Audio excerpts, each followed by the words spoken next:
ಮುಖ್ಯಮಂತ್ರಿ ಸಿದ್ದರಾಮಯ್ಯನವರು ಸಾಮಾನ್ಯವಾಗಿ ತನಗೆ ರಾಹುಕಾಲ, ಗುಳಿಗಕಾಲ ಇವುಗಳ ಮೇಲೆ ನಂಬಿಕೆ ಇಲ್ಲ, ಈ ಗ್ರಹಣ ಇತ್ಯಾದಿಗಳ ಮೇಲೆ ನಂಬಿಕೆ ಇಲ್ಲ ಅನ್ನುವಂತಹ ಮಾತುಗಳನ್ನು ಬಹಳ ಹಿಂದಿನಿಂದಲೂ ಹೇಳ್ತಾ ಇದ್ದಾರೆ. ಇವತ್ತು ಕೂಡ ಸದನದ ಒಳಗಡೆ ಹೇಳಿದ್ದಾರೆ. ಆದರೆ ಮುಖ್ಯಮಂತ್ರಿಯವರು ಈ ಬಾರಿ ತಾವು ಬಜೆಟ್ ಮಂಡಿಸಿರ್ತಕ್ಕಂತಹ ಕಾಲದ ಬಗ್ಗೆಯೂ ಕೂಡ ಒಪ್ಪಿಕೊಂಡಿದ್ದಾರೆ. ಅದಕ್ಕೆ ಅವರು ಪ್ರಜಾಪ್ರಭುತ್ವದ ಅಲ್ಲಿ ಎಲ್ಲರ ಮಾತುಗಳಿಗೂ ಕೂಡ ಆದ್ಯತೆಯನ್ನು ಕೊಡಬೇಕು, ಎಲ್ಲರ ಅಭಿಪ್ರಾಯಗಳಿಗೂ ಆದ್ಯತೆ ಕೊಡಬೇಕು ಅನ್ನುವಂಥದ್ರ ಮೂಲಕವಾಗಿಯೇ ರಾಹುಕಾಲಕ್ಕೂ ಮುಂಚಿತವಾಗಿ ತಾನು ಯಾಕೆ ಬಜೆಟ್ ಮಂಡನೆ ಮಾಡಿದ್ದೇನೆ ಅನ್ನುವಂಥದ್ರ ವಿವರವನ್ನು ಕೊಟ್ಟಿದ್ದಾರೆ. ಹಾಗಾಗಿ ಇದು ರಾಹುಕಾಲಕ್ಕೂ ಮುಂಚಿತವಾಗಿ ಮಂಡಿಸಿರುವಂತಹ ಬಜೆಟ್ ಅನ್ನುವಂಥದ್ದನ್ನು ಸಿಎಂ ಸಿದ್ದರಾಮಯ್ಯವರು ಅಂದರೆ ಉದ್ದೇಶಪೂರ್ವಕವಾಗಿ ರಾಹುಕಾಲಕ್ಕೆ ಮುಂಚಿತವಾಗಿದೆ ಬಜೆಟ್ ಮಂಡನೆ ಮಾಡಬೇಕು ಅನ್ನುವಂಥ ಕಾರಣಕ್ಕಾಗಿಯೇ ತಾನು ಈ ಬಾರಿ ಬಜೆಟ್ ಮಂಡನೆಯನ್ನು 10:15 ಗಂಟೆಗೆ ಶುರು ಮಾಡಿದ್ದೆ ಅನ್ನುವಂಥದ್ದು ಸಿದ್ದರಾಮಯ್ಯನವರು ಸದನದ ಒಳಗಡೆ ಒಪ್ಪಿಕೊಂಡಿದ್ದಾರೆ. ಇನ್ನು ಬಜೆಟ್ ಅನ್ನ ಟೀಕಿಸಿರ್ತಕ್ಕಂತಹ ಪ್ರತಿಪಕ್ಷಗಳಿಗೂ ಕೂಡ ಸಾಲು ಸಾಲು ಉತ್ತರವನ್ನು ಮುಖ್ಯಮಂತ್ರಿ ಸಿದ್ದರಾಮಯ್ಯನವರು ಇವತ್ತು ಕೊಟ್ಟಿದ್ದಾರೆ. ಇದೊಂದು ಖಾಲಿ ಚೊಂಬು ಅಂತ ಹೇಳಿದವರಿಗೆ ಇದೊಂದು ತುಂಬಿದ ಕೊಡ ಅನ್ನುವಂತಹ ಉತ್ತರವನ್ನು ಕೊಟ್ಟಿದ್ದಾರೆ. ಕೇಂದ್ರ ಸರ್ಕಾರ ಮತ್ತು ಬಿಜೆಪಿ ಸರ್ಕಾರಗಳ ಲೆಕ್ಕವನ್ನು ಕೂಡ ಸಿಎಂ ಸಿದ್ದರಾಮಯ್ಯ ಅವರು ತೆರೆದಿಟ್ಟಿದ್ದಾರೆ.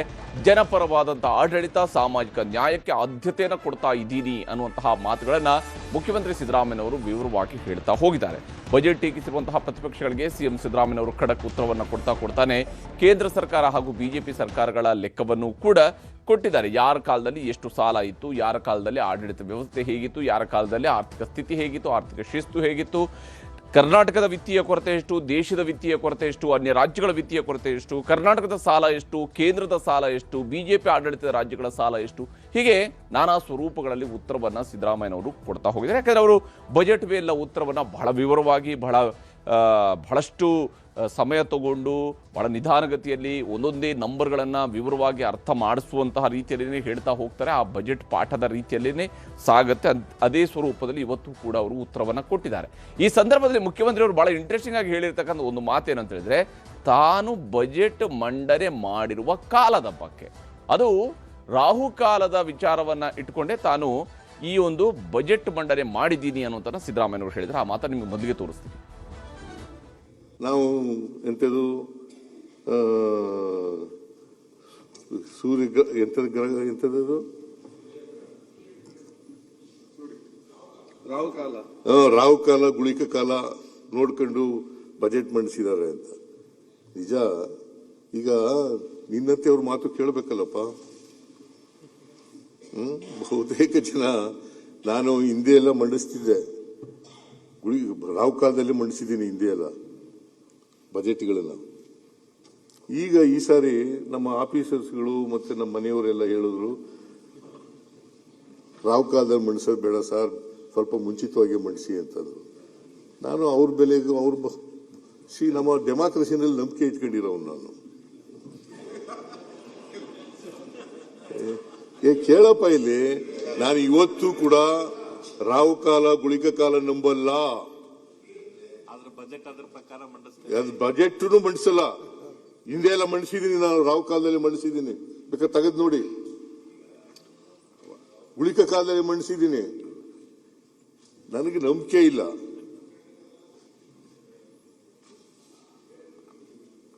ಅವತ್ತಿನ ಪರಿಸ್ಥಿತಿ ಬೇರೆ ಇತ್ತು, ಇವತ್ತಿನ ಪರಿಸ್ಥಿತಿ ಬೇರೆ ಇದೆ. ಮುಂದಿನ ಬಜೆಟ್ ನೀವೇ ಮಂಡಿಸ್ಬೇಕಲ್ಲ, ಅದಕ್ಕೆ ಇದು ಕಾಲ ಎಲ್ಲ ನೋಡಿರೋದು. ಕಾಲ ಏನ ತಸ್ಮೇನ ಅದೇನೋ ಹೇಳ್ಬೇಕು, ಸಂಸ್ಕೃತ ನಂಗೆ ಬರಲ್ಲ. ಅದಕ್ಕೆ ಕಾಲಯ ತಸ್ಮೇನಮ, ಅದಕ್ಕೊಂದು ಪೀಠಿಗೆ ಹಾಕೊಂಡಿದ್ದೀರ ಅಷ್ಟೇ, ಒಂದು ಸ್ಟೆಪ್. ಯಾವ ಪೀಠಿಗೆನೂ ಹಾಕೊಂಡಿಲ್ಲ. ಕೇಳ್ರಿ, ಇಲ್ಲಿ ನಾನು ಯಾವತ್ತು ರಾಹುಕಾಲ ನೋಡಿಲ್ಲ, ಯಾವತ್ತು ಗುಳಿಕ ಕಾಲ ನೋಡಿಲ್ಲ, ಯಮಗಂಡ ಕಾಲ ನೋಡಿಲ್ಲ. ಯಾವತ್ತು ಸೂರ್ಯಗ್ರಹಣ ಇದೆಯಲ್ಲ, ಯುಗಾದಿ ಹಬ್ಬದ ದಿನ ಯಾರಾದ್ರೂ ಮಾಂಸ ತಿಂತಾರೇನ್ರಿ? ಶಿವರಾತ್ರಿ ಹಬ್ಬದ ದಿನ ಮಾಂಸ ತಿಂತಾರೆ, ನಾನು ತಿಂತೀನಿ.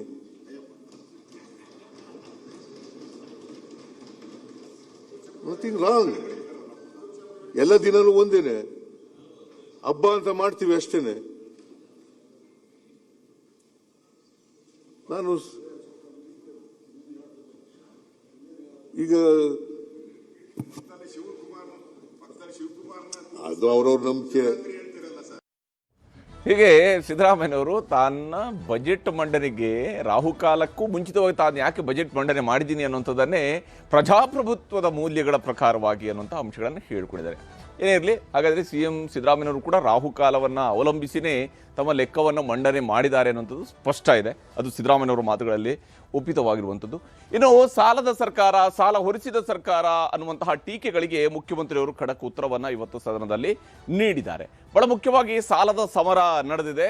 ದೇಶದ ಬೇರೆ ಬೇರೆ ರಾಜ್ಯಗಳಿಗೆ ಹೋಲಿಸಿದ್ರೆ ನಮ್ಮ ಸಾಲ ಬಹಳ ಕಡಿಮೆ ಇದೆ ಅನ್ನುವಂತಹ ವಾದವನ್ನ CM ಸಿದ್ದರಾಮಯ್ಯನವರು ಸದನದಲ್ಲಿ ಮುಂದಿಟ್ಟಿದ್ದಾರೆ. ತಮ್ಮ ಸರ್ಕಾರ ಮಾಡಿರುವ ಸಾಲವನ್ನ ಅವರು ಸಮರ್ಥನೆ ಮಾಡಿಕೊಂಡಿದ್ದಾರೆ. ಕರ್ನಾಟಕದ ಮೇಲಿರುವಂತಹ ಸಾಲದ ಪ್ರಮಾಣ 8 ಲಕ್ಷ ಕೋಟಿಗಿಂತ ಹೆಚ್ಚಿದೆ. ಅದನ್ನು ಅವರು ಸಮರ್ಥಿಸಿಕೊಂಡಿದ್ದಾರೆ. ಬೇರೆ ಬೇರೆ ರಾಜ್ಯಗಳಿಗೆ ಹೋಲಿಸಿದ್ರೆ ರಾಜ್ಯದ ಸಾಲದ ಪ್ರಮಾಣ ಕಡಿಮೆ. ಮತ್ತು ಇದಕ್ಕೆ ಪೂರಕವಾಗಿಯೇ ಸಿದ್ದರಾಮಯ್ಯನವರು ವಿತ್ತೀಯ ಕೊರತೆಯ ಅಂಶವನ್ನು ಕೂಡ ಉಲ್ಲೇಖ ಮಾಡಿದ್ದಾರೆ. ಬೇರೆ ಬೇರೆ ರಾಜ್ಯಗಳಿಗೆ ಹೋಲಿಕೆ ಮಾಡಿದರೆ ನಮ್ಮಲ್ಲಿ ಸಾಲದ ಪ್ರಮಾಣ ಕಡಿಮೆ ಇದೆ, ಕೇಂದ್ರ ಸರ್ಕಾರವೇ ವರ್ಷದಿಂದ ವರ್ಷಕ್ಕೆ ಸಾಲ ಜಾಸ್ತಿ ಮಾಡಿ ಹೊರಿಸ್ತಾ ಇದೆ ಅಂತ ಹೇಳಿ CM ಸಿದ್ದರಾಮಯ್ಯನವರು ಬಿಜೆಪಿಯವರ ಟೀಕೆಗೆ, ಪ್ರತಿಪಕ್ಷಗಳ ಟೀಕೆಗೆ ತಿರುಗೇಟು ಕೊಡುವಂತಹ ಕೆಲಸವನ್ನ ಮಾಡಿದ್ರು. ಕೇಂದ್ರ ಸರ್ಕಾರದವರು ಕೂಡ ಎಷ್ಟು ಪ್ರಮಾಣದಲ್ಲಿ ಸಾಲ ಮಾಡ್ತಾ ಇದ್ದಾರೆ ಅನ್ನುವಂಥದ್ದನ್ನು ಕೂಡ ಸಿದ್ದರಾಮಯ್ಯನವರು ಸದನದ ಗಮನಕ್ಕೆ ತರುವಂತಹ ಕೆಲಸವನ್ನು ಮಾಡಿದರು. ಕೇಂದ್ರ ಸರ್ಕಾರ 2024ರಲ್ಲಿ 53.11 ಲಕ್ಷ ಕೋಟಿ ರೂಪಾಯಿಯ ಸಾಲಗಳನ್ನು ಮಾಡಿಕೊಂಡಿತ್ತು ಅನ್ನುವಂತಹ ಅಂಶವನ್ನು ಹೇಳ್ತಾನೆ. 2026ರಲ್ಲಿ 165 ಲಕ್ಷ ಕೋಟಿಗೆ ಏರಿಕೆ ಆಗಿದೆ ಅನ್ನುವಂಥದ್ದು. 2014ರಲ್ಲಿ ಇನ್ಫ್ಯಾಕ್ಟ್ 53 ಲಕ್ಷ ಕೋಟಿ ಇದ್ದಿದ್ದು 2014ರಲ್ಲಿ ಇದ್ದಿದ್ದು, ಈಗ ಅದು 2026ಕ್ಕೆ 165 ಲಕ್ಷ ಕೋಟಿ ರೂಪಾಯಿಗಳಿಗೆ ಬಂದು ತಲುಪಿದೆ ಅನ್ನುವಂತಹ ಅಂಶವನ್ನು ಹೇಳಿದ್ದಾರೆ. ಅಷ್ಟೇ ಅಲ್ಲದೆ ಈ ಒಂದು ವರ್ಷದ ಅವಧಿಯಲ್ಲೇನೆ 16.96 ಲಕ್ಷ ಕೋಟಿ ರೂಪಾಯಿಯಷ್ಟು ಸಾಲವನ್ನ ಮಾಡಿದ್ದಾರೆ ಅಂತ ಹೇಳೋದ್ರ ಮೂಲಕವಾಗಿ ಒಂದು ವರ್ಷದ ಅವಧಿಯಲ್ಲಿ ಎಷ್ಟು ಸಾಲ ಜಾಸ್ತಿ ಆಗ್ತಾ ಇದೆ ಕೇಂದ್ರ ಸರ್ಕಾರದಿಂದ ಅನ್ನುವಂಥ ಅಂಶವನ್ನ ಸದನದ ಗಮನಕ್ಕೆ ತರುವಂತಹ ಕೆಲಸವನ್ನ ಸಿದ್ದರಾಮಯ್ಯನವರು ಮಾಡಿದ್ದಾರೆ. ಆ ಮೂಲಕ ತಾನು ಮಾಡಿರುವಂತಹ ಸಾಲವನ್ನ ಸಮರ್ಥಿಸಿಕೊಂಡಿದ್ದಾರೆ. ತಮ್ಮ ಸರ್ಕಾರ ಮಾಡ್ತಿರುವಂತಹ ಸಾಲವನ್ನ ಸಮರ್ಥಿಸಿಕೊಂಡಿದ್ದಾರೆ. ಕರ್ನಾಟಕ ಸರ್ಕಾರ ಒಟ್ಟು ಹೊಂದಿರುವಂತಹ ಸಾಲದ ಪ್ರಮಾಣ 8,24,369 ಕೋಟಿ ರೂಪಾಯಿಗಳು. ಇದು ಕರ್ನಾಟಕದ ಮೇಲೆ ಇರತಕ್ಕಂತಹ ಸಾಲದ ಹೊಣೆಗಾರಿಕೆ. ಒಟ್ಟು ಹೊಣೆಗಾರಿಕೆಗಳು ರಾಜ್ಯ ಸರ್ಕಾರದ ಮೇಲೆ ಇರುವಂಥದ್ದು 8,24,369 ಕೋಟಿ ರೂಪಾಯಿ.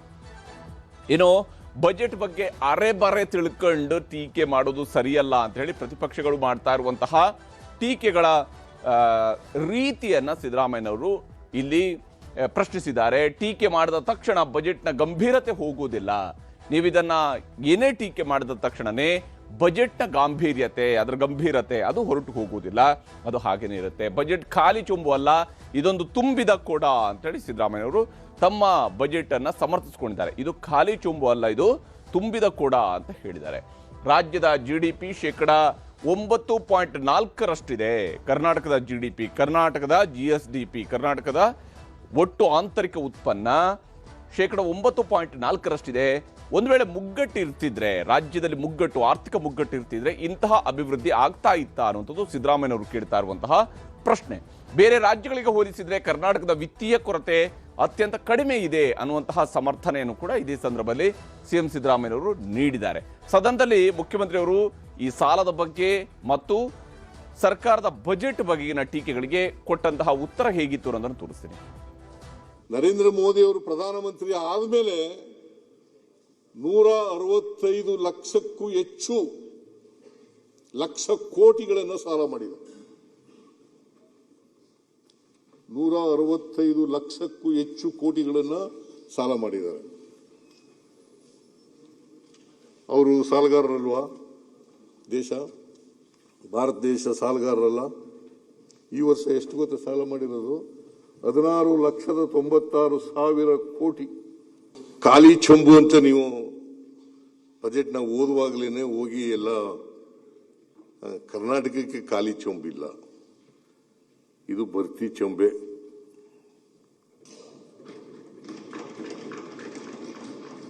ಖಾಲಿ ಚೆಂಬು. ನಾನು ಕೇಂದ್ರದ ಬಜೆಟ್ ರಿಯಾಕ್ಟ್ ಮಾಡುವಾಗ ಹೇಳಿದ್ದಾಗ ಕರ್ನಾಟಕಕ್ಕೆ ಖಾಲಿ ಚೆಂಬು ಕೊಟ್ಟಿದ್ದಾರೆ ಅಂತ, ಅದಕ್ಕೆ ನೀವು ಖಾಲಿ ಚೆಂಬು ಹಿಡ್ಕೊಂಡು ಹೊರಟ್ಬಿಟ್ಟಿದ್ದೀರಿ. ಖಾಲಿ ಚೆಂಬು ಅಲ್ವೇ ಇಲ್ಲ, ಇದು ತುಂಬಿದ ಕೊಡ. 16ನೇ ಹಣಕಾಸಿನ ಆಯೋಗ ಏನಪ್ಪಾ ಅಂತ ಹೇಳಿದೆ ಅಂತಂದ್ರೆ, ಮಾರ್ಗಸೂಚಿ ಮಾನದಂಡಗಳು ಏನಪ್ಪಾ ಅಂತಂದ್ರೆ 3%ಗಿಂತ ಹೋಗಬಾರ್ದು, ಜಾಸ್ತಿ ಹೋಗಬಾರ್ದು ರಾಜ್ಯಗಳು. ಕೇಂದ್ರ ಸರ್ಕಾರ 4.2ಕ್ಕಿಂತ ಜಾಸ್ತಿ ಹೋಗಬಾರ್ದು. ಇಲ್ಲಿ 2026-27ಕ್ಕೆ ನಿರ್ಮಲಾ ಸೀತಾರಾಮನ್ ಅವರು ಹೇಳಿರ್ತಕ್ಕಂಥ ಪ್ರಕಾರ 4.3. ಅಂದ್ರೆ ಕೇಂದ್ರ ಸರ್ಕಾರದ 16ನೇ ಹಣಕಾಸಿನ ಆಯೋಗದ ಮಾರ್ಗಸೂಚಿಗಳನ್ನು ಕೂಡ ಉಲ್ಲಂಘನೆ ಮಾಡಿದ್ದಾರೆ. ಇದು ಅಂದ್ರೆ ಪಕ್ಕದ ರಾಜ್ಯಗಳಿಗೆ ಬಹಳ ಪ್ರಮುಖವಾಗಿ ಪ್ರಗತಿಶೀಲ ರಾಜ್ಯಗಳಿದ್ದಾವಲ್ಲ, ಅವಕ್ಕೂ ಹೋಲಿಕೆ ಮಾಡೋದಾಗಲೂ ಕೂಡ ನಾವು ಕೆಳಗಡೆನೇ ಇದ್ದೇವೆ. ಹೀಗೆ ರಾಜ್ಯದಲ್ಲಿ ಆರ್ಥಿಕ ಶಿಸ್ತನ್ನು ಕಾಪಾಡುವ ಕೆಲಸವನ್ನ ತನ್ನ ಸರ್ಕಾರ ಮಾಡಿದ್ದೇ ಮತ್ತು ತಾನು ಮಾಡಿದ್ದೇನೆ, ತಾನು ಹಣಕಾಸು ಸಚಿವನಾಗಿ ಆರ್ಥಿಕ ಶಿಸ್ತನ್ನು ಕಾಪಾಡಿದ್ದೀನಿ ಅನ್ನೋದನ್ನ ಸಿದ್ದರಾಮಯ್ಯನವರು ಸಮರ್ಥಿಸಿಕೊಂಡಿದ್ದಾರೆ. ಇನ್ನು ಕೇಂದ್ರದಿಂದ ರಾಜ್ಯಕ್ಕೆ ಮೋಸ ಆಗಿದೆ ಅನ್ನೋದು ಸಿದ್ದರಾಮಯ್ಯನವರ ಬಜೆಟ್ ಮೇಲಿನ ಉತ್ತರದ ಸಂದರ್ಭದಲ್ಲಿ ಅವರು ಬಿಜೆಪಿಯ ವಿರುದ್ಧ, ವಿಶೇಷವಾಗಿ ಪ್ರತಿಪಕ್ಷದ ವಿರುದ್ಧ ಹಾಗೂ ಕೇಂದ್ರ ಸರ್ಕಾರದ ವಿರುದ್ಧ ನಡೆಸಿರುವಂತಹ ವಾಗ್ದಾಳಿ. ಕೇಂದ್ರ ಸರ್ಕಾರದಿಂದ ರಾಜ್ಯ ಸರ್ಕಾರಕ್ಕೆ ಪದೇ ಪದೇ ಮೋಸ ಅಂತ ಸಿಎಂ ಆಕ್ರೋಶವನ್ನ ಹೊರಹಾಕಿದ್ದಾರೆ.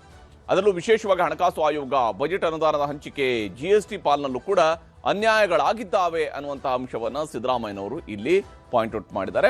ಜೊತೆಗೆ ಅವರು ಪ್ರತಿ ಬಾರಿಯೂ ಕೂಡ ಹೇಳುವಂತೆ ಈ ಬಾರಿಯೂ ಕೂಡ ಅದನ್ನು ಸೇರಿಸಿದ್ದಾರೆ. ಯಾಕಂದ್ರೆ ರಾಜ್ಯದಲ್ಲಿ ಬಸವರಾಜ ಬೊಮ್ಮಾಯಿಯವರ ಸರ್ಕಾರ ಇದ್ದಾಗ ಅವರು ಆ ಸರ್ಕಾರದ ಅಂತಿಮ ಹಂತದಲ್ಲಿ ಅಂದರೆ 2023ರಲ್ಲಿ ಫೆಬ್ರವರಿ 1ರಂದು ಬಜೆಟ್ ಮಂಡನೆ ಮಾಡಿದಾಗ, ನಿರ್ಮಲಾ ಸೀತಾರಾಮನ್ ಅವರು 2023 ಫೆಬ್ರವರಿ 1ರಂದು ಬಜೆಟ್ ಮಂಡನೆ ಮಾಡಿದಾಗ ಭದ್ರಾ ಮೇಲ್ದಂಡೆ ಯೋಜನೆಗೆ 5,300 ಕೋಟಿ ರೂಪಾಯಿಗಳನ್ನು ಘೋಷಿಸಿದ್ದು.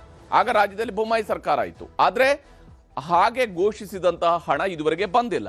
ಅದನ್ನು ಇವತ್ತು ಕೂಡ ಮುಖ್ಯಮಂತ್ರಿ ಸಿದ್ದರಾಮಯ್ಯನವರು ಕೇಂದ್ರದ ವಿರುದ್ಧ, ಬಿಜೆಪಿಯ ವಿರುದ್ಧ ವಾಗ್ದಾಳಿಗೆ ಬಳಕೆ ಮಾಡ್ಕೊಂಡಿದ್ದಾರೆ. ಯಾಕಂದ್ರೆ ಇದು ಕಾಂಗ್ರೆಸ್ಗೆ ಪ್ರತಿ ಬಾರಿ ಇರತಕ್ಕಂಥ ಅತಿದೊಡ್ಡ ಅಸ್ತ್ರ. ಯಾಕಂದ್ರೆ ಮಧ್ಯ ಕರ್ನಾಟಕ ಭಾಗದ ಜನರಿಗೆ ಇರುವ ಅತಿದೊಡ್ಡ ಯೋಜನೆಯೂ ಕೂಡ ಅದಾಗಿದೆ ಭದ್ರಾ ಮೇಲ್ದಂಡೆ ಯೋಜನೆ. ಇನ್ನು 14ನೇ ಹಣಕಾಸು ಆಯೋಗದಲ್ಲಿ ಶೇಕಡಾ 4.173ರಷ್ಟು ಪಾಲು ಕರ್ನಾಟಕಕ್ಕೆ ಸಿಕ್ಕಿತ್ತು. 14ನೇ ಹಣಕಾಸು ಆಯೋಗದ ಸಮಯದಲ್ಲಿ ಶೇಕಡಾ 4.173ರಷ್ಟು ಪಾಲು ಸಿಕ್ಕಿತ್ತು. ಆದರೆ 15ನೇ ಹಣಕಾಸು ಆಯೋಗ ಬಂದಾಗ, ಅಂದರೆ ಕೇಂದ್ರದಲ್ಲಿ NDA ಸರ್ಕಾರ ಬಂದ ನಂತರ 15ನೇ ಹಣಕಾಸು ಆಯೋಗದಲ್ಲಿ ಶೇಕಡಾ 3.647ರಷ್ಟು ಮಾತ್ರ ಪಾಲು ಸಿಕ್ಕಿದೆ. ಕರ್ನಾಟಕದ ಪಾಲು ಕಡಿಮೆಯಾಗಿದೆ 15ನೇ ಹಣಕಾಸು ಆಯೋಗದಲ್ಲಿ, ಮತ್ತು ಶೇಕಡಾ 1ರಷ್ಟು ಅನುದಾನ ಕಡಿಮೆ ಆಗಿದೆ. ಇದು ಮೋಸ ಅಲ್ವಾ ಅನ್ನುವಂತಹ ಪ್ರಶ್ನೆಯನ್ನು ಹೇಳಿದ್ದಾರೆ. ಮತ್ತು 16ನೇ ಹಣಕಾಸಿನಲ್ಲಿ ಸ್ವಲ್ಪ ಏರಿಕೆ ಆಗಿದೆ, ಆದರೆ 14ನೇ ಹಣಕಾಸು ಆಯೋಗದಷ್ಟು ಹಣ ಇದುವರೆಗೆ ಡೆವಲ್ಯೂಷನ್ ಆಫ್ ಫಂಡ್ ಅಲ್ಲಿ ಬರ್ತಾ ಇಲ್ಲ ಅನ್ನೋದನ್ನು ಹೇಳಿದ್ದಾರೆ. 5,495 ಕೋಟಿ ರೂಪಾಯಿಯ ವಿಶೇಷ ಅನುದಾನವನ್ನ ಕೊಡಬೇಕು ಅನ್ನೋದನ್ನ ಹೇಳಿದ್ರು. ಯಾವುದು 15ನೇ ಹಣಕಾಸು ಆಯೋಗದಲ್ಲಿ ರೆಕಮೆಂಡೇಶನ್ಸ್ಗಳಲ್ಲಿ ಅದು ಒಂದಿತ್ತು. ಆದರೆ ಈ ವರ್ಷ ಅದನ್ನು ಆ ಹಣವನ್ನು ಕೂಡ ಕರ್ನಾಟಕಕ್ಕೆ ಕೊಟ್ಟಿಲ್ಲ. ಈ ವರ್ಷವೂ ಕೂಡ ಏನೂ ಕೊಟ್ಟಿಲ್ಲ. ಒಟ್ಟಾರೆಯಾಗಿ ಕರ್ನಾಟಕಕ್ಕೆ ಸರಿಸುಮಾರು 11,495 ಕೋಟಿ ರೂಪಾಯಿಗಳ ವಿಶೇಷ ಅನುದಾನವನ್ನು ಕೊಟ್ಟೇ ಇಲ್ಲ ಅನ್ನುವಂತಹ ಅಂಶವನ್ನು ಕೂಡ ಸಿದ್ದರಾಮಯ್ಯನವರು ಪ್ರಸ್ತಾಪ ಮಾಡಿದ್ದಾರೆ. ನಮ್ಮ ತೆರಿಗೆ ನಮ್ಮ ಹಕ್ಕು, ಹೋರಾಟ ಮಾಡೋದು ಅನಿವಾರ್ಯ, ಇದಕ್ಕಾಗಿ ನಾವು ಹೋರಾಟಕ್ಕೆ ರೆಡಿ ಇದ್ದೀವಿ ಅನ್ನುವಂಥ ಅಂಶವನ್ನು ಸಿದ್ದರಾಮಯ್ಯನವರು ಹೇಳಿದ್ದಾರೆ. ತೆರಿಗೆ ನಮ್ಮ ಹಕ್ಕು, ನಮ್ಮ ತೆರಿಗೆ ನಮ್ಮ ಹಕ್ಕು. ಇದಕ್ಕೋಸ್ಕರ ಡೆಲ್ಲಿ ಕರ್ಕೊಂಡೋಗಿ ನಮ್ಮ ಎಲ್ಲ ಮಾನ್ಯ ಸದಸ್ಯ MLAಗಳನ್ನೆಲ್ಲ ಕರ್ಕೊಂಡೋಗಿ ಚಳುವಳಿ ಮಾಡೋದು, ಪ್ರತಿಭಟನೆ ಮಾಡೋದು.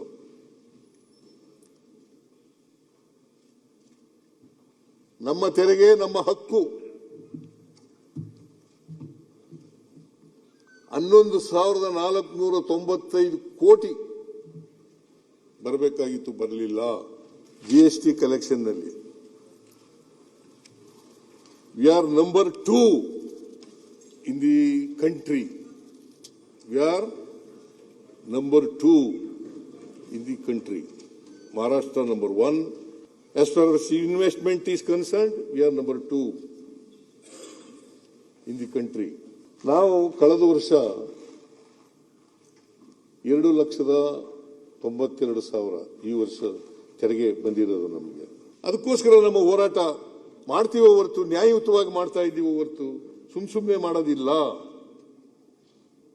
ಏನ್ರಿ ಮುನಿಯಪ್ಪನವರು, ನೀವು ಕೇಂದ್ರದಲ್ಲಿ ಮಂತ್ರಿ ಆಗಿದ್ದವರು. ಅದಕ್ಕೆ ಈ ಬಜೆಟ್ ಸೆಷನ್ ಎಲ್ಲ ಆದ್ಮೇಲೆ ಒಂದ್ಸಾರಿ ಹೋಗೋಣ ಎಲ್ಲ ಒಟ್ಟಿಗೆ, ನಾನು ನೀವು ಎಲ್ಲ JDSನವರು ನಾವೆಲ್ಲ ಒಟ್ಟಿಗೆ ಹೋಗೋಣ, ಹೋಗಿ ನಿಮ್ಮ ನಾಯಕತ್ವದಲ್ಲಿ ಹೋಗೋಣ. ಹೀಗೆ ಪ್ರತಿಪಕ್ಷದವರೆಗೆ ಸಿದ್ದರಾಮಯ್ಯನವರು ಹೇಳಿದ್ದಾರೆ, ನಿಮ್ಮ ನಾಯಕತ್ವದಲ್ಲೇ ಹೋಗ್ಬಿಡೋಣ, ಆ ಕಡೆ ದೆಹಲಿಗೆ ಹೋಗೋಣ, ನಾವು ನೀವು JDSನವರು ಎಲ್ಲರೂ ಸೇರಿಕೊಂಡು ದೆಹಲಿಗೆ ಹೋಗೋಣ ಅನ್ನೋಂಥ ಮಾತನಾಡಿದ್ದಾರೆ. ಯಾಕೆಂದ್ರೆ ನಮ್ಮ ತೆರಿಗೆ ನಮ್ಮ ಹಕ್ಕು. ಇನ್ನು ಹೈಕಮಾಂಡ್ ಹೇಳೋವರೆಗೂ ನಾನೇ ಮುಖ್ಯಮಂತ್ರಿ. ಯಾಕಂದರೆ ಬಜೆಟ್ ಮೇಲಿನ ಭಾಷಣ, ಬಜೆಟ್ ಮೇಲಿನ ಉತ್ತರ ಅಂತ ಹೇಳಿದರೆ ಅದು ಕೇವಲ ಬಜೆಟ್ ಮೇಲಿನ ಅಂಕಿಅಂಶಗಳ ಮೇಲಿನ ಉತ್ತರ ಆಗಿರುವುದಿಲ್ಲ, ಅಲ್ಲಿ ರಾಜಕೀಯ ಇದ್ದೇ ಇರುತ್ತೆ. ಯಾಕಂದರೆ ಬಜೆಟ್ ಅಧಿವೇಶನದಲ್ಲಿ ವಿಶೇಷವಾಗಿ ಅದರಲ್ಲೂ ರಾಜ್ಯದಲ್ಲಿ ಏನು ಕುರ್ಚಿ ಕದನದಂತಹ ರಾಜಕೀಯ ಬೆಳವಣಿಗೆಗಳು ಪ್ರತಿ ಬಾರಿ ನಡೀತಾ ಇರುವಾಗ ಪ್ರತಿಪಕ್ಷಗಳವರು ಇದನ್ನು ಒಂದು ಅಸ್ತ್ರವಾಗಿ ಸರ್ಕಾರವನ್ನು ಚುಚ್ಚೋದಕ್ಕೆ, ಇಕ್ಕಟ್ಟಿಗೆ ಸಿಲುಕಿಸೋದಕ್ಕೆ ಅಥವಾ ಅವ್ರನ್ನ ಗೇಲಿ ಮಾಡೋದಕ್ಕೆ, ಕಾಲೆಳೆಯೋದಕ್ಕೆ ಇದಕ್ಕೆಲ್ಲದಕ್ಕೂ ಕೂಡ ಬಳಕೆ ಮಾಡ್ಕೊಳ್ತಾ ಇರ್ತಾರೆ. ಹಾಗಾಗಿನೇ ಇವತ್ತು ಬಜೆಟ್ ಭಾಷಣದ ವೇಳೆಯೂ ಕೂಡ ವಿರೋಧಿಗಳಿಗೆ ನೇರವಾಗಿ ಟಕ್ಕರ್ ಕೊಟ್ಟಿದ್ದಾರೆ ಸಿಎಂ ಸಿದ್ದರಾಮಯ್ಯ. ಅಧಿಕಾರದಲ್ಲಿ ಎಷ್ಟು ದಿನ ಇರ್ತೇನೆ ಅನ್ನೋದು ಮುಖ್ಯ ಅಲ್ಲ, ಅಧಿಕಾರ ಇದ್ದಾಗ ಹೇಗೆ ಕೆಲಸ ಮಾಡ್ತೀನಿ ಅನ್ನೋಂಥದ್ದು ಮುಖ್ಯ ಅಂತ ಹೇಳ್ತಾನೆ ತಾನೇ ಅಧಿಕಾರದಲ್ಲಿ ಮುಂದುವರಿಯುವ ವಿಶ್ವಾಸವನ್ನು ವ್ಯಕ್ತಪಡಿಸಿದ್ದಾರೆ. ಇರುವಷ್ಟು ದಿನ ಏನು ಮಾಡಿದ್ದೀವಿ ಅನ್ನೋದು ಮುಖ್ಯ ಅಂತೇಳಿ ಸಿದ್ದರಾಮಯ್ಯನವರು ಹೇಳ್ಕೊಂಡಿದ್ದಾರೆ. ಮತ್ತು 17ನೇ ಬಾರಿ ಬಜೆಟ್ ಮಂಡನೆ ಮಾಡಿರ್ತಕ್ಕಂತಹ ಮುಖ್ಯಮಂತ್ರಿಯವರು ಸಹಜವಾಗಿಯೇ ಅವ್ರಿಗೂ 18ನೇ ಬಾರಿ ಬಜೆಟ್ ಮಂಡನೆ ಮಾಡಬೇಕು ಅನ್ನೋಂಥ ಆಸೆ ಇದ್ದೇ ಇರುತ್ತೆ. ಆದರೆ ಹೈಕಮಾಂಡ್ ಹೇಳೋವರೆಗೂ ನಾನೇ ಮುಖ್ಯಮಂತ್ರಿ ಆಗಿರ್ತೀನಿ. ಇನ್ನು ಇವತ್ತು ಸ್ಪೀಕರ್ UT ಖಾದರ್ ಅವರು ಫೋಟೋಶೂಟ್ ಬೇರೆ ಅರೇಂಜ್ ಮಾಡಿದ್ದಾರೆ, ಎಲ್ಲ ಶಾಸಕರಿಗೆ ಫೋಟೋಶೂಟ್ ಅರೇಂಜ್ ಮಾಡಿದ್ದಾರೆ. ಇದನ್ನೇ ಕಣಕಿ ಏನಾಗುತ್ತೋ ಗೊತ್ತಿಲ್ಲ ಈ ಸರ್ಕಾರದಲ್ಲಿ ಅನ್ನುವಂತಹ ಮಾತುಗಳನ್ನು ಅಶೋಕ್ ಅವರು ಹೇಳಿದರು. ಇದೆಲ್ಲದಕ್ಕೂ ಕೂಡ ಮುಖ್ಯಮಂತ್ರಿ ಸಿದ್ದರಾಮಯ್ಯನವರು ಉತ್ತರವನ್ನು ಕೊಟ್ಟಿದ್ದಾರೆ. ಮತ್ತು ಸಿದ್ದರಾಮಯ್ಯನವರ ಬಾಯಲ್ಲಿ ಶಿವಕುಮಾರ್ ಅವರು ಮುಖ್ಯಮಂತ್ರಿ ಆಗಲಿ ಅನ್ನುವಂಥದ್ದನ್ನು ಹೇಳಿಸುವ ಪ್ರಯತ್ನಕ್ಕೂ ಕೈ ಹಾಕಿದರು. ಆದರೆ ಸಿದ್ದರಾಮಯ್ಯನವರು ಈ ವಿಚಾರಕ್ಕೆ ಬಹಳ ಜಾಗರೂಕತೆಯಿಂದ ಉತ್ತರವನ್ನು ಕೊಟ್ಟಿದ್ದಾರೆ. ರಾಜಕೀಯದ ಜಾಗರೂಕತೆಯನ್ನು ಮುಂದಿಟ್ಟುಕೊಂಡೇ ಉತ್ತರವನ್ನು ಕೊಟ್ಟಿದ್ದಾರೆ ಸಿದ್ದರಾಮಯ್ಯನವರು. ಹೈಕಮಾಂಡ್ ಹೇಳೋವರೆಗೂ ನಾನೇ ಮುಖ್ಯಮಂತ್ರಿ ಅಂತೇಳಿ ಸದನದಲ್ಲಿ ಘೋಷಣೆ ಮಾಡಿದ್ದಾರೆ. ಹೈಕಮಾಂಡ್ ಎಲ್ಲಿವರೆಗೆ ಹೇಳುತ್ತೋ ಅಲ್ಲಿವರೆಗೆ ನಾನೇ ಮುಖ್ಯಮಂತ್ರಿ ಆಗಿರ್ತೇನೆ. ಇದು ಸಿದ್ದರಾಮಯ್ಯನವರ ಈಗಿನ ನಿಲುವು. ಯಾಕೆಂದರೆ ಈ ಹಿಂದೆ ಸಿದ್ದರಾಮಯ್ಯನವರು ಹಿಂದಿನ ಅವಧಿಯಲ್ಲಿ ಮುಖ್ಯಮಂತ್ರಿ ಆಗಿದ್ದಾಗಲೂ ಕೂಡ ಎಲ್ಲಿವರೆಗೆ ನೀವು ಮುಖ್ಯಮಂತ್ರಿ ಅಂದರೆ 5 ವರ್ಷ ನಾನೇ ಮುಖ್ಯಮಂತ್ರಿ ಅಂತ ಹೇಳ್ತಿದ್ರು. ಈಗ ಹಂಗಿಲ್ಲ, 5 ವರ್ಷ ನಾನೇ ಮುಖ್ಯಮಂತ್ರಿ ಅಂತ ಹೇಳೋದಿಲ್ಲ. ಬದಲಿಗೆ ಹೈಕಮಾಂಡ್ ಹೇಳೋವರೆಗೂ ನಾನೇ ಮುಖ್ಯಮಂತ್ರಿ ಅಂತ ಹೇಳ್ಕೊಳ್ತಿದ್ದಾರೆ. ಈ ಬದಲಾವಣೆಯನ್ನು ನಾವು ಗಮನಿಸಬೇಕಾಗಿರುತ್ತೆ. ಯಾಕಂದರೆ ಬದಲಾದ ರಾಜಕೀಯ ಸನ್ನಿವೇಶಕ್ಕೆ ತಕ್ಕಂತೆ ಮಾತುಗಳು ಬರ್ತಾ ಇರ್ತವೆ. ಅದು ಸಿದ್ದರಾಮಯ್ಯನವರು ಇಡ್ತಾ ಇರುವಂತಹ ರಾಜಕೀಯದ ಹೆಜ್ಜೆಗಳು ಇವು. ನಮ್ಮಲ್ಲಿ ಇರುವ ಎಲ್ಲರೂ ಕೂಡ ಮುಖ್ಯಮಂತ್ರಿ ಆದರೂ ಕೂಡ ಸಂತೋಷ ಅಂತ ಹೇಳಿದ್ದಾರೆ. ನಮ್ಮಲ್ಲಿರುವ ಎಲ್ಲ ಶಾಸಕರು, ಯಾವುದೇ ಶಾಸಕ ಮುಖ್ಯಮಂತ್ರಿ ಆದರೂ ಸಂತೋಷ ಅಂತ ಹೇಳಿದರೆ, ಆದರೆ ಅಪ್ಪಿತಪ್ಪಿ ಕೂಡ DK ಶಿವಕುಮಾರ್ ಅವರು CM ಆದರೂ ಸಂತೋಷ ಅನ್ನುವಂಥ ಮಾತನ್ನು ಹೇಳಿಲ್ಲ. ಎಲ್ಲರೂ ಅರ್ಹರೇ ಅಂತ ಹೇಳಿ ಕೆಲವರ ಹೆಸರನ್ನು ಕೂಡ ಅವರು ಉಲ್ಲೇಖ ಮಾಡಿದರು ಸದನದಲ್ಲಿ. ಆದರೆ ಶಿವಕುಮಾರ್ ಅವರ ಹೆಸರನ್ನು ಮಾತ್ರ ಮುಖ್ಯಮಂತ್ರಿ ಅವರು ಹೇಳಿಲ್ಲ. ಯಾಕಂದರೆ ಫ್ರಂಟ್ ರನ್ನರ್ ಅಲ್ಲ, ಟಾಪ್ ರನ್ನರ್ ಅಂತ ಹೇಳಿದರೆ ಅದು ಇವತ್ತು ಮುಖ್ಯಮಂತ್ರಿ ಹುದ್ದೆಗಿರುವಂತಹ ರೇಸ್ನಲ್ಲಿ ಇರುವಂಥವರು ಶಿವಕುಮಾರ್. ಆದರೆ ಶಿವಕುಮಾರ್ ಅವರ ಹೆಸರನ್ನು ಬಿಟ್ಟು ಉಳಿದ ಹೆಸರುಗಳ ಬಗ್ಗೆಯೂ ಕೂಡ ಸಿದ್ದರಾಮಯ್ಯವರು ಮಾತನಾಡಿದರೆ ತೋರಿಸ್ತಾರೆ. ರಾಜ್ಯದ ಹಿತ ಬಹಳ ಮುಖ್ಯ, ಈ ರಾಜ್ಯದ ಜನರು ಬಹಳ ಮುಖ್ಯ. ಜನರಿಗೆ ಆರ್ಥಿಕವಾಗಿ, ಸಾಮಾಜಿಕವಾಗಿ ಶಕ್ತಿ ತುಂಬತಕ್ಕಂಥದ್ದು ಇದೆಯಲ್ಲ, ಅದು ಬಹಳ ಮುಖ್ಯ. ನಾವು ಇವತ್ತು ಅಧಿಕಾರದಲ್ಲಿ ಇರ್ಬೋದು, ನಾಳೆ ಹೋಗ್ಬೋದು. ಎಷ್ಟು ದಿನ ಅಧಿಕಾರದಲ್ಲಿ ಇರ್ತೀವಿ ಅನ್ನೋದು ಬಹಳ ಮುಖ್ಯ ಅಲ್ಲ. ಆದರೆ ಅಧಿಕಾರದಲ್ಲಿ ಇದ್ದಾಗ ನಾವು ಏನು ಮಾಡ್ತೀವಿ ಅಂತಕ್ಕಂಥದ್ದು ಬಹಳ ಮುಖ್ಯ. ಈ ರಾಜ್ಯದ ಬಡವರಿಗೆ, ದಲಿತರಿಗೆ, ಹಿಂದುಳಿದವರಿಗೆ, ಅಲ್ಪಸಂಖ್ಯಾತರಿಗೆ, ಕಾರ್ಮಿಕರಿಗೆ, ರೈತರಿಗೆ, ಮಹಿಳೆಯರಿಗೆ, ಇವ್ರಿಗೆ ಏನು ಮಾಡ್ತೀವಿ ಅನ್ನೋದು ಬಹಳ ಮುಖ್ಯ. ಸಾಮಾಜಿಕ ನ್ಯಾಯ ಮಾಡಿದ್ದೀವೋ ಇಲ್ವೋ ಅಂತಕ್ಕಂಥದ್ದು ಬಹಳ ಮುಖ್ಯ. ಅವರಿಗೆ ಆರ್ಥಿಕವಾಗಿ, ಸಾಮಾಜಿಕವಾಗಿ ಶಕ್ತಿ ತುಂಬಿದೀವೋ ಅಂತಕ್ಕಂಥದ್ದು ಬಹಳ ಮುಖ್ಯ. ನನ್ಗೆ ಅವ್ರದೇ ಡೌಟ್ ಆಗ್ಬಿಟ್ಟೈತೆ. ಈಗ ಫೋಟೋ ತೆಗೆಸ್ಬಿಟ್ರಲ್ಲ, ಅವ್ರದೇ ಡೌಟ್ ಆಗ್ಬಿಟ್ಟೈತೆ. ಯಾವಾಗ ಹೋಗ್ತಾರೋ ಅನ್ಬಿಟ್ಟು ಡೌಟ್ ಆಗ್ಬಿಟ್ಟೈತೆ. ಫೋಟೋ ಎಲ್ಲ 5 ವರ್ಷಕ್ಕೊಂದ್ಸರಿ ಮಾಡೋದು. ಅವಧಿ ಮುಗೀತು ಅಂತ ಹೇಳ್ಬಿಟ್ಟು ರೆಡಿ ಮಾಡ್ಬಿಟ್ಟವ್ರು. ಅವರು ಒಂದು ಫೋಟೋ ಹಾಲಲ್ಲಿ ಹಾಕಕ್ಕೆಲ್ಲ ರೆಡಿ ಮಾಡಿದ್ದಾರೆ. ಹೊಸ ಬಾಗಿಲು, ಹೊಸ ಕಿಟಕಿ ಎಲ್ಲ ಮಾಡಿಸ್ತಾ ಇದ್ದಾರೆ. ಯಾವಾಗ ಹೋಗ್ತಾರೆ ಅದಾನ ಹೇಳ್ಬಿಡಿ, ಎಲ್ಲ ಹೋಗ್ಲಿ. ಆಯ್ತು ಅವ್ರು ಏನು ಹೋಗಲ್ಲ. ಅವರು 28ಕ್ಕೂ ಗೆಲ್ತಾರೆ, 28ಕ್ಕೂ ಗೆದ್ದೇ ಗೆಲ್ತಾರೆ. ಅವ್ರು ಎಲ್ಲಿವರೆಗೆ ನಿಂತ್ಕೊತಾರೆ ಅಲ್ಲಿವರೆಗೂ ಗೆದ್ದೇ ಗೆಲ್ತಾರೆ. ಹೈಕಮಾಂಡ್ ಎಲ್ಲಿವರೆಗೆ ತೀರ್ಮಾನ ಮಾಡ್ತಾರೆ ಅಲ್ಲಿವರೆಗೆ ಇರ್ತಾರೆ. DK ಶಿವಕುಮಾರ್ ಆದ್ರೂ ಮುಖ್ಯಮಂತ್ರಿ ಆದ್ರೂ ಖುಷಿ ಪಡ್ತೀನಿ ಅಂತ ಹೇಳಿಲ್ಲ ಒಂದ್ಸರಿ. ನೀವು ಬರೀ ನಮ್ದು ಮಾತ್ರ ಹೇಳ್ತಿದ್ರಲ್ಲ. ನೋಡಪ್ಪ, ಹೈಕಮಾಂಡ್ ಎಲ್ಲಿವರೆಗೆ ತೀರ್ಮಾನ ಮಾಡ್ತದೆ ಹೈಕಮಾಂಡ್ ತೀರ್ಮಾನ ಮಾಡೋದು, ಅಲ್ಲಿವರೆಗೂ ನಾನೇ ಮುಖ್ಯಮಂತ್ರಿ. ಈಗ ಈಗ ನೀರ್ ಕುಡ್ಸೋದು ಕಲ್ತ್ಬಿಟ್ಟಿದ್ದಾರೆ, ತಂದೆಯವ್ರು ಕಲ್ಸ್ಬಿಟ್ಟಿದ್ದಾರೆ ಸರ್. ಆ ನೀರ್ ಕುಡ್ಸಿ ನಮ್ಮನ್ನು ಈಗ ಡಿ ಕೆ ಶಿವಕುಮಾರ್ಗೂ ಒಂದ್ ಗತಿ ಆತತೆ ಅನ್ಸುತ್ತೆ. ಅಲ್ಲ, ಅಶೋಕ್ ಮುಖ್ಯಮಂತ್ರಿ ಆದ್ರೂ ಖುಷಿ, ನಾನು ಮುಖ್ಯಮಂತ್ರಿ ಆದ್ರೂ ಖುಷಿ, ಅರವಿಂದ್ ಬೆಲ್ಲದಾದ್ರೂ ಖುಷಿ, ಶಿವಕುಮಾರ್ ಆದ್ರೂ ಖುಷಿ ಅಂತ ಹೇಳಿ ಅಲ್ಲ ಒಂದ್ಸರಿ. ಯಾರಾದ್ರೂ ನಮ್ಮಲ್ಲಿ ಯಾರಾದ್ರೂ ಮುಖ್ಯಮಂತ್ರಿ ಕೇಳಪ್ಪ, ನಮ್ಮಲ್ಲಿ 224 ಜನ MLA ಗಳಿದ್ದಾರೆ. ಆ 224 ಕೂಡ 224 ಜನನು ಎಲಿಜಿಬಲ್. ಅವರಲ್ಲಿ ಯಾರು ಮುಖ್ಯಮಂತ್ರಿ ಆದ್ರೂ ಕೂಡ ಖುಷಿನೇ. ಯಾಕೆ ಇವರ MB ಪಾಟೀಲ್ ಆಗ್ಬಾರ್ದ, ಮುನಿಯಪ್ಪ ಆಗ್ಬಾರ್ದ, ಶಿವಾನಂದ ಆಗ್ಬಾರ್ದ, ಕೋನ್ ರೆಡ್ಡಿ ಆಗ್ಬಾರ್ದ, ದಿನೇಶ್ ಗುಂಡೂರಾವ್ ಆಗ್ಬಾರ್ದ, ಖಂಡ್ರೆ ಅವರಾಗಬಾರ್ದ? ಎಲ್ಲರೂ ಯೋಗ್ಯತೆ ಇದೆ, ಅವಕಾಶಗಳು ಸಿಕ್ಕಲ್ಲ ಅಷ್ಟೇ. ಹೀಗೆ ಅಲ್ಲಿ ಸದನ ಒಳಗಡೆ ಕೂತ್ಕೊಂಡಿರುವಂಥವ್ರು ಯಾರ್ಯಾರು ತನ್ನ ಕಣ್ಣಿಗೆ ಕಂಡ್ರು ಅವರೆಲ್ಲರ ಹೆಸರುಗಳನ್ನು ಕೂಡ ಉಲ್ಲೇಖ ಮಾಡಿಕೊಂಡು ಇವರು ಆಗಬಾರ್ದಾ ಅನ್ನುವಂಥ ಮಾತುಗಳನ್ನು ಹೇಳಿದರೆ, ಹೀಗೆ ರಾಹುಕಾಲದ ಲೆಕ್ಕಾಚಾರದಲ್ಲಿನೇ ಮಂಡನೆ ಮಾಡಿರುವಂತಹ ಬಜೆಟ್ ಬಗ್ಗೆ ಉತ್ತರ ಕೊಡುವಾಗ ಸಿದ್ದರಾಮಯ್ಯನವರು ರಾಜಕೀಯದ ಉತ್ತರವನ್ನು ಕೂಡ ಬಹಳ ಜಾಣ್ಮೆಯಿಂದ ಕೊಟ್ಟಿದ್ದಾರೆ. ರಾಜಕೀಯವಾಗಿ ಎಲ್ಲವನ್ನು ಕಾಲಕ್ಕೆ ತಕ್ಕಂತೆ ಯಾವ್ಯಾವ ಪರಿಸ್ಥಿತಿಗೆ ಅನುಗುಣವಾಗಿ ಮಾತನಾಡಬೇಕು ಅನ್ನೋದನ್ನು ಒಬ್ಬ ಲೀಡರ್ ಆಗಿ ಸಿದ್ದರಾಮಯ್ಯನವರು ಹೀಗೀಗೆ ಮಾತನಾಡ್ತಾರೆ ಅನ್ನೋದನ್ನು ಕೂಡ ನಾವಿಲ್ಲಿ ಸೂಕ್ಷ್ಮವಾಗಿ ಗಮನಿಸ್ಬೋದು. ಈಗ ಎರಡನೇ ಸುದ್ದಿ ಕಡೆಗೆ ಹೋಗೋಣ. ಭಾಳ ಮುಖ್ಯವಾಗಿ ಯುದ್ಧ ಪೀಡಿತ ಪ್ರದೇಶದಲ್ಲಿ ನಡೀತಾ ಇರುವಂತಹ ಪರಿಸ್ಥಿತಿಯನ್ನು ನಾವು ನೋಡಬೇಕು. ವಿರಾಮ ಅಂತಾನೆ ಸೇನೆ ನಿಯೋಜನೆ, ಟ್ರಂಪ್ ಇರಾನ್ ಷರತ್ತು ಜಗತ್ತಿಗೆ ಆಪತ್ತು. ಮಾತುಕತೆಗೆ ಒಪ್ಪಿದೆಯಾ ಇರಾನ್?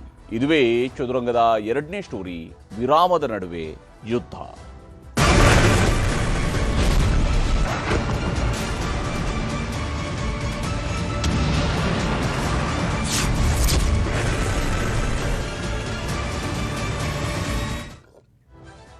ಮಾತುಕತೆಗೆ ಸಿದ್ಧ, ಮಾತುಕತೆ ನಡೀತಾ ಇದೆ. ವೀಕೆಂಡ್ನಲ್ಲಿ ಬಹಳ ಫಲಪ್ರದವಾದಂತಹ ಮಾತುಕತೆಗಳು ನಡೆದಿದ್ದಾವೆ.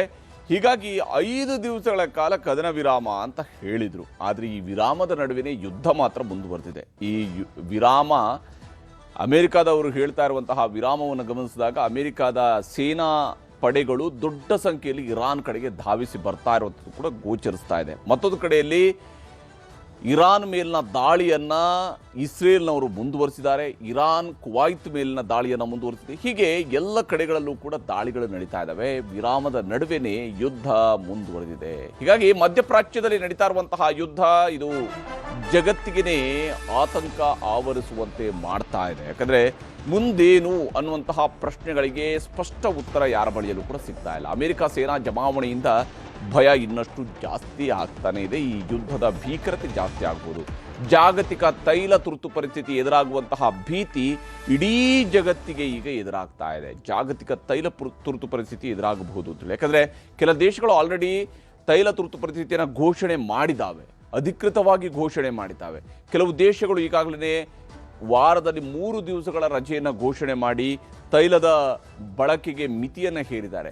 ಕೆಲವು ದೇಶಗಳಲ್ಲಿ ಆಡ್ ಈವನ್ ಡೇಗಳಲ್ಲಿ ತೈಲ ಕೊಡುವಂಥದ್ರ ಬಗೆಗಿನ ಚರ್ಚೆಗಳು ನಡೀತಾ ಇದ್ದಾವೆ. ಹೀಗೆ ಜಾಗತಿಕವಾಗಿ ಸಾಕಷ್ಟು ತೊಂದರೆಗಳು ಎದುರಾಗ್ತಾ ಇದ್ದಾವೆ. ನಮ್ಮ ದೇಶದಲ್ಲೂ ಕೂಡ LPG ಗ್ಯಾಸ್ ಸಿಗುವಂಥದಕ್ಕೆ ಸಂಬಂಧಪಟ್ಟಂತೆ ವ್ಯತ್ಯಯಗಳಾಗಿರುವಂಥದ್ದು ನಾವು ಗಮನಿಸ್ತಾ ಇದ್ದೀವಿ. ಹೀಗಿರುವಾಗ ಈ ವಿರಾಮದ ನಡುವೆಯೂ ಕೂಡ ಯುದ್ಧ ಮಾತ್ರ ಮುಂದುವರೆದಿದೆ. ಕದನ ವಿರಾಮ ಏನಾಯಿತು, ಏನಾಗ್ತಾ ಇದೆ? ಅಮೆರಿಕದ ಜೊತೆಗೆ ಕದನ ವಿರಾಮಕ್ಕೆ ಇರಾನ್ ಅವರು ಒಪ್ಪಿದ್ದಾರಾ? ಈ ಪ್ರಶ್ನೆಗೆ ಸ್ಪಷ್ಟವಾದಂಥ ಉತ್ತರ ಇದುವರೆಗೂ ಕೂಡ ಇರಾನ್ನಿಂದ ಬರ್ತಾ ಇಲ್ಲ. ಆದರೆ ಮಧ್ಯಪ್ರಾಚ್ಯದಲ್ಲಿ 26 ದಿನಗಳ ಕಾಲದ ಯುದ್ಧ ನಿಲ್ಲುತ್ತಾ ಅನ್ನುವಂತಹ ಪ್ರಶ್ನೆಯನ್ನು ಇಡೀ ಜಗತ್ತು ಕೇಳ್ತಾ ಇದೆ. ಇಡೀ ಜಗತ್ತು ಬಯಸಿರುವಂತಹದ್ದು ಇದೊಂದು ಪ್ರಶ್ನೆಗೆ ಉತ್ತರ. ಯುದ್ಧದಲ್ಲಿ ನಾವು ಗೆದ್ದಿದ್ದೇವೆ ಅಂಥೇಳಿ ಅಮೆರಿಕದ ಅಧ್ಯಕ್ಷ ಟ್ರಂಪ್ ಅವರು ಹೇಳ್ತಾ ಇದ್ದಾರೆ. ನಾವು ಗೆದ್ದಿದ್ದೇವೆ ಅಂತ ಹೇಳ್ತಾ ಇದ್ದಾರೆ. ಇರಾನ್ ಬಳಿಯಲ್ಲಿ ಪರಮಾಣು ಶಸ್ತ್ರಾಸ್ತ್ರಗಳಿಗಿಲ್ಲ ಅಂತೇಳಿ ಟ್ರಂಪೇ ಘೋಷಣೆ ಮಾಡಿದ್ದಾರೆ. ಹಾಗಿದ್ರೆ ಪರಮಾಣು ಶಸ್ತ್ರಾಸ್ತ್ರ ಇಲ್ಲದ ಮೇಲೆ ದಾಳಿ ನಡೆಸಿದ್ದು ಯಾಕೆ ಅನ್ನುವಂತಹ ಪ್ರಶ್ನೆಯೂ ಕೂಡ ಬರುತ್ತೆ. ಟ್ರಂಪ್ ಎಷ್ಟೇ ಹೇಳಿಕೆ ಕೊಟ್ಟರೂ ಕೂಡ ಇರಾನ್ ಸೈಲೆಂಟ್ ಆಗಿದೆ. ಅದು ಈ ವಿಚಾರಗಳಿಗೆ ಬಹಳ ತೀವ್ರ ಸ್ವರೂಪದಲ್ಲಿ ಉತ್ತರವನ್ನು ಕೊಡ್ತಾ ಇಲ್ಲ, ಅಥವಾ ಉತ್ತರ ಕೊಡುವಂತಹ ನಾಯಕರುಗಳನ್ನು ಆಲ್ರೆಡಿ ಕೊಂದು ಹಾಕಲಾಗಿದೆ. ಲಾರಿಜಾನಿ ಉತ್ತರವನ್ನು ಕೊಡ್ತಾ ಇದ್ರು, ಅವ್ರನ್ನ ಆಲ್ರೆಡಿ ಕೊಂದು ಹಾಕಲಾಗಿದೆ. ಯುದ್ಧ ನಿಲ್ಲಿಸಲ್ಲ ಅಂಥೇಳಿ ಮುಜ್ತಬಾ ಖಮೇನಿ ಕೂಡ ಹೇಳ್ತಾ ಇದ್ದಾರೆ. ಈ ಯುದ್ಧವನ್ನು ನಿಲ್ಲಿಸೋದಿಲ್ಲ ಅಂತೇಳಿ ಮುಜ್ತಬಾ ಖಮೇನಿ ಕೂಡ ಹೇಳ್ತಿದ್ದಾರೆ. ನಿಮ್ಮ ಸೋಲನ್ನು ಒಪ್ಪಂದ ಎಂದು ಕರಿಬೇಡಿ ಅಂತ ಹೇಳಿದ್ದಾರೆ. ಅಂದರೆ ಇಲ್ಲಿ ಅಮೆರಿಕ ಸೋತಿದೆ, ಅಮೆರಿಕದ ಸೋಲನ್ನು ಈಗ ಒಪ್ಪಂದದ ಹೆಸರಿನಲ್ಲಿ ನೀವು ಗೆಲುವಾಗಿ ಪರಿವರ್ತಿಸೋಕೆ ಹೋಗಬೇಡಿ ಅಂತೇಳಿ ಇರಾನ್ನ ಸರ್ವೋಚ್ಚ ನಾಯಕ ಹೇಳ್ತಾ ಇರುವಂಥದ್ದು. ಅಮೆರಿಕ ಅಧ್ಯಕ್ಷ ಟ್ರಂಪ್ಗೆ ಎಚ್ಚರಿಕೆಯನ್ನು ಇರಾನ್ ಕೊಡ್ತಾ ಇದೆ, ಅಮೆರಿಕದ ಅಧ್ಯಕ್ಷರಿಗೆ ಎಚ್ಚರಿಕೆಯನ್ನು ಕೊಡ್ತಾ ಇದೆ. ಇರಾನ್ನೊಂದಿಗೆ ಮಾತುಕತೆ ಇದೀಗ ಗೊಂದಲದ ಗೂಡಾಗಿದೆ. ಹೇಗೆ ಮಾತುಕತೆ ನಡೀತಾ ಇದೆ ಸ್ಪಷ್ಟತೆ ಜಗತ್ತಿಗೆ ಸಿಗ್ತಾ ಇಲ್ಲ. ಅಮೆರಿಕ ಇಸ್ರೇಲ್ನಿಂದ ಇರಾನ್ ಜೊತೆಗೆ ಮಾತುಕತೆ ನಡೆಯುತ್ತೆ ಅನ್ನುವಂಥದ್ದು ಇಲ್ಲಿ ಇರುವ ಬಹಳ ಮುಖ್ಯವಾಗಿರುವಂಥ ಅಂಶ. ಆದರೆ ಟ್ರಂಪ್ ಕದನ ವಿರಾಮ ಅಂತಾರೆ, ಆದರೆ ಸೇನೆ ಕಳಿಸ್ತಾರೆ ಅನ್ನುವಂಥ ಅಂಶವನ್ನ ಇಸ್ರೇಲ್ನ ನಾಯಕನೇ ಹೇಳ್ತಾ ಇದ್ದಾರೆ. ಕುತೂಹಲ ಮತ್ತು ಅಚ್ಚರಿ ಮೂಡಿಸಿರುವಂಥದ್ದು ಇಸ್ರೇಲ್ ಸಚಿವರ ಹೇಳಿಕೆ. ಇಸ್ರೇಲ್ನ ಸಚಿವರು ಹೇಳ್ತಾ ಇದ್ದಾರೆ ಟ್ರಂಪ್ ಕದನ ವಿರಾಮ ಅಂತ ಹೇಳ್ತಿದ್ದಾರೆ, ಆದರೆ ಸೇನೆಯನ್ನು ಕಳಿಸ್ತಾ ಇದ್ದಾರೆ ಅಂತ ಹೇಳ್ತಿದ್ದಾರೆ. ಇಲ್ಲಿ ಟ್ರಂಪ್ ಕೆಲವು ಷರತ್ತುಗಳನ್ನು ಇರಾನ್ಗೆ ಹಾಕಿದ್ದಾರೆ. ಅಂದರೆ ಬಹಳ ಗಂಭೀರವಾಗಿರುವಂತಹ ಅಂಶಗಳಿದ್ದಾವೆ ಮತ್ತು ಇರಾನ್ ಇದನ್ನು ಒಪ್ಪಿದೆ ಅಂತೇಳಿ ಆದರೆ ಇರಾನ್ ಈ ಯುದ್ಧವನ್ನು ಸೋತಿದೆ ಅನ್ನುವಂತಹ ಅರ್ಥವೂ ಕೂಡ ಬರುತ್ತೆ. ಯಾಕಂದರೆ ಇರಾನ್ ಈಗಿರುವಂಥ ಪರಮಾಣು ಸಾಮರ್ಥ್ಯವನ್ನು ನಾಶಪಡಿಸಬೇಕು ಅನ್ನುವಂಥದ್ದು, ಇರಾನ್ ಎಂದಿಗೂ ಪರಮಾಣು ಶಕ್ತಿಯನ್ನು ಪಡಿಬಾರದು ಅನ್ನುವಂತಹ ಷರತ್ತು ಹಾಕಿದ್ದಾರೆ. ಇರಾನ್ ಭೂಭಾಗದಲ್ಲಿ ಯುರೇನಿಯಂ ಸಂವರ್ಧನೆಯನ್ನು ಮಾಡಬಾರ್ದು ಅಂತ ಹೇಳಿದ್ದಾರೆ. ಅಷ್ಟೇ ಅಲ್ಲದೆ ಅಣುಶಕ್ತಿ ಸಂಸ್ಥೆಗೆ ಈಗಿರುವಂತಹ ಯುರೇನಿಯಮನ್ನು, ಅಂದರೆ ಇರಾನ್ನ ಬಳಿ ಇರುವಂತಹ ಯುರೇನಿಯಮನ್ನು ಅಣುಶಕ್ತಿ ಸಂಸ್ಥೆಗೆ ಒಪ್ಪಿಸಬೇಕು ಅನ್ನುವಂತಹ ಷರತ್ತು ಹಾಕಿದ್ದಾರೆ. ನಟಾನ್ಸ್, ಇಸ್ಫಹಾನ್, ಫೋರ್ಡೋ ಅಣು ಕೇಂದ್ರಗಳನ್ನು ಬಿಡಬೇಕು ಇರಾನ್ ಅನ್ನುವಂಥದ್ದನ್ನು ಕೂಡ ಹೇಳಿದ್ದಾರೆ. ಇರಾನ್ ಪ್ರಾದೇಶಿಕ ಪ್ರತಿನಿಧಿ ಮಾದರಿಯನ್ನು ತ್ಯಜಿಸಬೇಕು, ಅದರಲ್ಲಿರುವಂತಹ ಆಡಳಿತ ವ್ಯವಸ್ಥೆಯಲ್ಲಿ ಬದಲಾವಣೆಗಳಾಗಬೇಕು ಅನ್ನೋ ಷರತ್ತು ಹಾಕಿದ್ದಾರೆ. ಪ್ರಾದೇಶಿಕ ಪ್ರತಿನಿಧಿಗಳಿಗೆ ಶಸ್ತ್ರಾಸ್ತ್ರ ಪೂರೈಕೆಯನ್ನು ಕೂಡ ನಿಲ್ಲಿಸಬೇಕು ಮತ್ತು ಹಾರ್ಮುಜ್ ಜಲಸಂಧಿ ಮುಕ್ತವಾಗಿ ತೆರೆದಿರಬೇಕು ಅನ್ನುವಂತಹ ಅಂಶವನ್ನು ಉಲ್ಲೇಖ ಮಾಡಲಾಗಿದೆ. ಇರಾನ್ನ ಕ್ಷಿಪಣಿ ಸಾಮರ್ಥ್ಯವನ್ನು ಮಿತಿಗೊಳಿಸಬೇಕು, ಅಷ್ಟೇ ಅಲ್ಲದೆ ಭವಿಷ್ಯದಲ್ಲಿ ಕ್ಷಿಪಣಿಗಳ ಬಳಕೆ ಕೇವಲ ಆತ್ಮರಕ್ಷಣೆಗೆ ಮಾತ್ರ ಆಗಬೇಕು. ಅಂದರೆ ಇರಾನ್ ತನ್ನ ಕ್ಷಿಪಣಿಯನ್ನು ಹೇಗೆ ಬಳಸಬೇಕು ಅನ್ನೋದನ್ನು ಅಮೆರಿಕ ತನ್ನ ಕಂಡೀಷನ್ನಲ್ಲಿ ಹೇಳ್ತಾ ಇದೆ. ಗಲ್ಫ್ನಲ್ಲಿ ಆದರೆ ಇರಾನ್ ಕೆಲವು ಷರತ್ತುಗಳನ್ನು ಹಾಕಿದೆ. ಗಲ್ಫ್ನಲ್ಲಿ US ಸೇನೆಯ ನೆಲೆಗಳನ್ನು ಮುಚ್ಚಬೇಕು, ಅಮೆರಿಕದ ಸೇನಾ ನೆಲೆಗಳನ್ನು ಗಲ್ಫ್ ದೇಶಗಳಲ್ಲಿನೇ ಮುಚ್ಚಬೇಕು. ಇರಾನ್ ಮೇಲೆ ನಡೆದ ದಾಳಿಗಳಿಗೆ ಆರ್ಥಿಕ ಪರಿಹಾರವನ್ನು ಅಮೆರಿಕ ಕೊಡಬೇಕು, ಅಂದರೆ ಯುದ್ಧ ನಷ್ಟವನ್ನು ಭರಿಸಬೇಕು. ಹಾರ್ಮುಜ್ ಕಣಿವೆಯಲ್ಲಿ ಹಡಗುಗಳಿಂದ ಶುಲ್ಕವನ್ನು ನಾವು ವಸೂಲಿ ಮಾಡ್ತೀವಿ, ಭವಿಷ್ಯದಲ್ಲಿ ಮತ್ತೆ ಯುದ್ಧ ಪುನರಾರಂಭವಾಗದಂತೆ ಭರವಸೆಯನ್ನು ಅಮೆರಿಕ ಕೊಡಬೇಕು. ಲೆಬನಾನ್ನ ಹೆಜ್ಬುಲ್ಲಾ ಮೇಲೆ ಇಸ್ರೇಲ್ ದಾಳಿಗಳಿಗೆ ಅಂತ್ಯ ಹಾಡಬೇಕು. ಈ ರೀತಿಯಾದಂಥ ಷರತ್ತುಗಳನ್ನು ಹಾಕಿಕೊಡ್ತಿದೆ ಇರಾನ್ ಮೇಲಿನ ಎಲ್ಲ ನಿರ್ಬಂಧಗಳನ್ನು ತೆರವು ಮಾಡಬೇಕು ಅನ್ನುವಂಥ ಅಂಶವನ್ನು ಕೂಡ ಇರಾನ್ ತನ್ನ ಷರತ್ತುಗಳಲ್ಲಿ ಹೇಳ್ತಾ ಇದೆ. ಕ್ಷಿಪಣಿ ಅಭಿವೃದ್ಧಿಗೆ ಯಾವುದೇ ನಿರ್ಬಂಧವನ್ನು ನೀವು ಹಾಕುವ ಹಾಗಿಲ್ಲ, ನಾವು ಕ್ಷಿಪಣಿಗಳನ್ನು ಅಭಿವೃದ್ಧಿ ಮಾಡೋದಕ್ಕೆ ನಿರ್ಬಂಧ ಹಾಕುವ ಹಾಗಿಲ್ಲ ಅಂತೇಳಿ ಇರಾನ್ ಹೇಳ್ತಾ ಇದೆ. ಇಲ್ಲಿ ಕುವೈಟ್ನ ಏರ್ಪೋರ್ಟ್ ಮೇಲೆ ಇರಾನ್ ಡ್ರೋನ್ ದಾಳಿಯನ್ನು ನಡೆಸಿದೆ. ವಿಶೇಷವಾಗಿ ಏರ್ಪೋರ್ಟ್ನ ಇಂಧನ ಟ್ಯಾಂಕನ್ನು ಗುರಿಯಾಗಿಸಿ ಅಟ್ಯಾಕನ್ನು ಮಾಡಲಾಗಿದೆ ಮತ್ತು ಕೆಲ ಕಾಲ ಕುವೈತ್ ಏರ್ಪೋರ್ಟ್ ಇದರಿಂದಾಗಿ ಬಂದ್ ಕೂಡ ಆಗಿತ್ತು. ಈ ದಾಳಿಯಿಂದಾಗಿ ಇರಾಕ್ ಮೇಲೂ ಇರಾನ್ ನಿರಂತರವಾದಂತಹ ದಾಳಿಯನ್ನು ನಡೆಸ್ತಾ ಇದೆ. ಅಲ್ಲಿರುವಂತಹ ಅಮೆರಿಕ ಸೇನಾ ನೆಲೆಯನ್ನು ಗುರಿಯಾಗಿಸಿ ಎರ್ಬಿಲ್ನಲ್ಲಿರುವಂತಹ US ಕಚೇರಿ ಮೇಲೆ ದಾಳಿಯನ್ನು ನಡೆಸಲಾಗಿದೆ. ಇರಾನ್ ಡ್ರೋನ್ ದಾಳಿಗೆ ಕಟ್ಟಡದಲ್ಲಿ ಭಾರೀ ಪ್ರಮಾಣದಲ್ಲಿ ಬೆಂಕಿಯೂ ಕೂಡ ಹೊತ್ತಿ ಉರಿದಿತ್ತು. ಲೆಬನಾನ್ ಮೇಲೆ ಮತ್ತೆ ಇಸ್ರೇಲ್ನವರು ಕೂಡ ದಾಳಿಯನ್ನು ಮುಂದುವರಿಸಿದ್ದಾರೆ. ಈ ದಾಳಿ ಪ್ರತಿದಾಳಿಗಳು ಮುಂದುವರೆದಿದ್ದಾವೆ. ದಕ್ಷಿಣ ಲೆಬನಾನ್ನ ಹಲವು ಕಡೆಗಳಲ್ಲಿ ಅಟ್ಯಾಕ್ಗಳಾಗಿದ್ದಾವೆ. ವಿಶೇಷವಾಗಿ ಲೆಬನಾನ್ನ ಸಿಡಾನ್ನಲ್ಲಿ ಇಸ್ರೇಲ್ ದಾಳಿಗೆ 9 ಜನ ಸಾವಿಗೀಡಾಗಿದ್ದಾರೆ. ಹೀಗೆ ಯುದ್ಧ ಭೀಕರವಾಗಿ ಸಾಗ್ತಾ ಇದೆ. ಕ್ಷಿಪಣಿ ಮತ್ತು ಡ್ರೋನ್ಗಳಿಂದ ಅಟ್ಯಾಕ್ಗಳು ಮುಂದುವರೆದಿರುವಂಥದ್ದು. ಹೀಗೆ ಈ ವಿರಾಮದ ನಡುವೆ ನಡೀತಾ ಇರುವಂತಹ ಯುದ್ಧ ಇದೆಯಲ್ಲ, ಇದೂ ಭೀಕರವಾಗಿದೆ. ಹೀಗಾಗಿ ಈ ಯುದ್ಧ ಯಾವಾಗ ಕೊನೆಗೊಳ್ಳುತ್ತೆ ಅನ್ನೋದ್ರ ಬಗ್ಗೆ ಸ್ಪಷ್ಟ ಉತ್ತರವಂತೂ ಸಿಗ್ತಾ ಇಲ್ಲ.